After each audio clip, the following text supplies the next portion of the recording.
135 గజాల భూమి కేవలం 8 లక్షలకే. ప్రతి నెల 10,000 monthly rental income. Social media యుగం రోజు రోజు కొత్త పుంతలు తొక్కుతోంది. ఇప్పుడు అందరి వద్ద స్మార్ట్ ఫోన్లు ఉండడంతో సోషల్ మీడియాలో కాలక్షేపం చేస్తున్నారు. ప్రధానంగా కొందరు ఫేస్బుక్ అని, ఇన్స్టా అని టైంపాస్ చేస్తూ ఉన్నారు. ఇంకొందరి రూటే సపరేట్. ఫేమస్ అయిపోవాలనే భావనతో ఎక్కడ పడితే అక్కడ రీల్స్ చేస్తూ పోస్ట్ చేస్తూ ఉంటారు. ఫేమస్ అయ్యేది దేవుడెరుగు గానీ ప్రమాదకరంగా రీల్స్ చేస్తూ ప్రాణాల మీదకు తెచ్చుకుంటేనే అసలు సమస్య.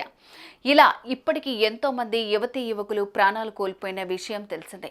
అచ్చం ఇలాగే రీల్స్ పిచ్చితో కుటుంబంలోని 3 రైలు పట్టాలపై ప్రాణాలు కోల్పోయారు. తాజాగా ఉత్తరప్రదేశ్లో వెలుగు చూసిన ఈ ఘటన తీవ్ర విషాదాన్ని మిగిల్చింది.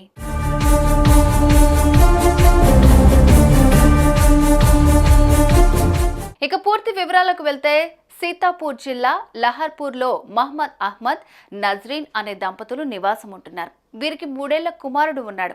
అయితే ఇటీవల లఖింపూర్ ఖిరి జిల్లాలోని క్యోతి అనే గ్రామంలో జరిగిన ఓ శుభకార్యానికి ఈ భార్య భర్తలు హాజరయ్యారు. బంధువులతో కలిసి ఎంతో సంతోషంగా గడిపారు. అయితే ఈ దంపతులకు రీల్స్ చేయటమన్నా చూడటమన్నా పిచ్చి. ఇందులో భాగంగానే పక్కనే ఉన్న రైలు పట్టాలపైకి వెళ్లి తమ కుమారుడితో కలిసి రీల్స్ చేస్తున్నారు. అలా 5 నుంచి 10 నిమిషాల పాటు అక్కడే సరదాగా రీల్స్ చేస్తూనే ఉన్నారు. రీల్స్ మైకంలో పడి అదే సమయానికి వస్తున్న రైలును వీళ్లు గమనించలేకపోయారు. దీంతో వేగంగా వచ్చిన రైలు 3 ఏళ్ల చిన్నారితో పాటు మహమ్మద్ అహ్మద్, నజ్రీన్ దంపతులను ఢీకొట్టింది.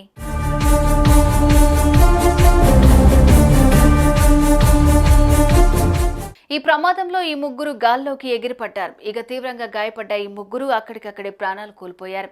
ఈ విషయం తెలుసుకున్న స్థానికులు వెంటనే స్టేషన్ పోలీసులకు సమాచారం అందించారు.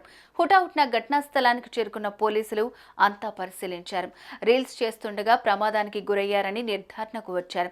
అనంతరం మృతదేహాలను స్వాధీనం చేసుకుని పోస్టుమార్టం నిమిత్తం ఆసుపత్రికి తరలించారు. ఆ తర్వాత ఈ ఘటనపై కేసు నమోదు చేసుకున్న పోలీసులు దర్యాప్తు చేస్తున్నారు.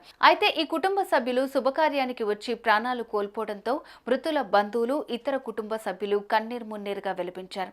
తాజాగా వెలుగు చూసిన ఈ ఘటనతో వీరి స్వగ్రామంలో విషాద ఛాయలు అలుముకున్నాయి.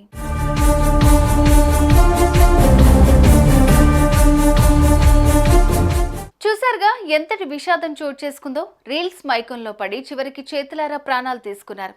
అభంశుభం తెలియని చిన్నారి సైతం ఈ ప్రమాదంలో ప్రాణాలు విడిచింది. రీల్స్ పిచ్చితో ఉన్న అమ్మాయిలు, అబ్బాయిలు ఇది మీకే. ఈ ఘటనతోనైనా కళ్ళు తెరవండి. ఎక్కడ పడితే అక్కడ రీల్స్ చేయటం ఆపండి. కాదు కూడదనంటే మాత్రం ఇదిగో ఇలాంటి పరిస్థితి ఎదురు కావచ్చు. Be careful.